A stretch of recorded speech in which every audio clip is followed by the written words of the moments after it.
क्षत्रिय के लिए धर्म युक्त युद्ध। नमस्कार, जय श्री कृष्ण।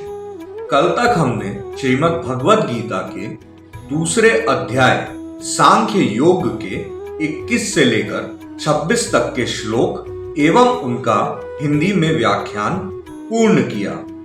आज हम 27 से लेकर 30 तक के श्लोक एवं 31 व 32 श्लोक और उनका हिंदी में व्याख्यान पूर्ण करेंगे, जिसमें 31 से 38 तक के श्लोक में क्षत्रिय धर्म के अनुसार युद्ध करने की आवश्यकता का निरूपण है।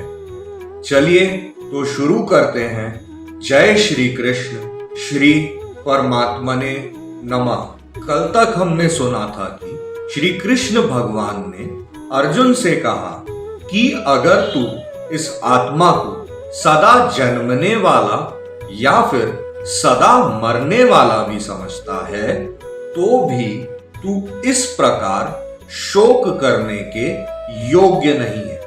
चलिए अब आगे सुनते हैं। जातस्य ही ध्रुवो मृत्युर्ध्रुवम जन्म मृतस्य च तस्माद परिहार्ये अर्थे न त्वं शोचितुमर्हसि अव्यक्तादीनि भूतानि व्यक्त मध्यानि भारत अव्यक्त निधनान्येव तत्र का परिवेदना आश्चर्यवत् पश्यति कश्चिदेनमाश्चर्यवद् वदति तथैव चान्यः आश्चर्यवच्चैनमन्यः शृणोति श्रुत्वाप्येनं वेद न चैव कश्चित् देहि नित्यं वध्यो अयं देहे सर्वस्य भारत तस्मात् सर्वाणि भूतानि न तम शोचितुमर्हसि। यहाँ तक 30 तक के श्लोक पूर्ण होते हैं।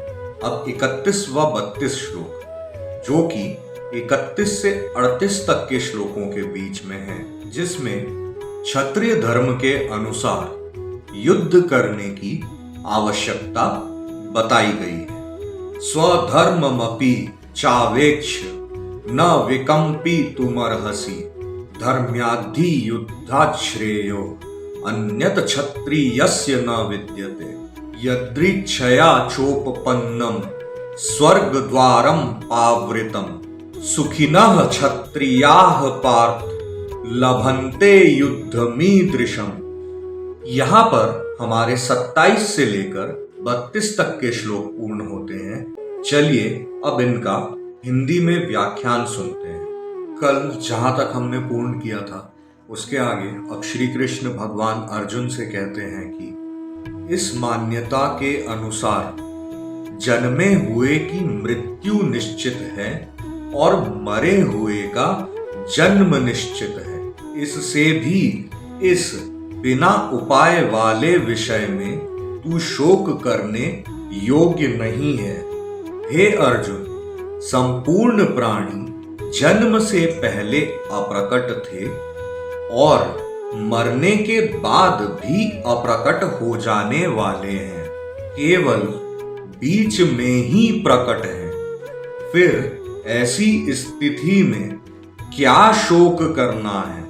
कोई एक महापुरुष ही इस आत्मा को आश्चर्य की भांति देखता है और वैसे ही कोई दूसरा महापुरुष ही इसके तत्व का आश्चर्य की भांति वर्णन करता है, तथा कोई अधिकारी पुरुष ही इसे आश्चर्य की भांति सुनता है और कोई कोई तो सुनकर भी इसको नहीं जानता है।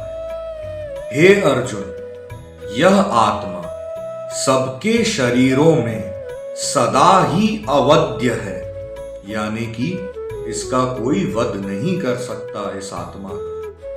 इस कारण संपूर्ण प्राणियों के लिए तू शोक करने योग्य नहीं। यहाँ पर 27 से 30 तक के श्लोकों का व्याख्यान हिंदी में पूर्ण होता है। अब चलिए आगे सुनते हैं। आगे श्री कृष्ण भगवान अर्जुन से कहते हैं, और अपने धर्म को देखकर भी तू भय करने योग्य नहीं। यानी कि क्षत्रिय धर्म है अर्जुन का, और इस धर्म को देखकर भी तू भय करने योग्य नहीं है, मतलब डरने योग्य बिल्कुल नहीं है, तू क्षत्रिय है। अर्थात तुझे भय नहीं करना चाहिए, क्योंकि क्षत्रिय के लिए धर्म युक्त युद्ध से बढ़कर कोई कर्तव्य नहीं है।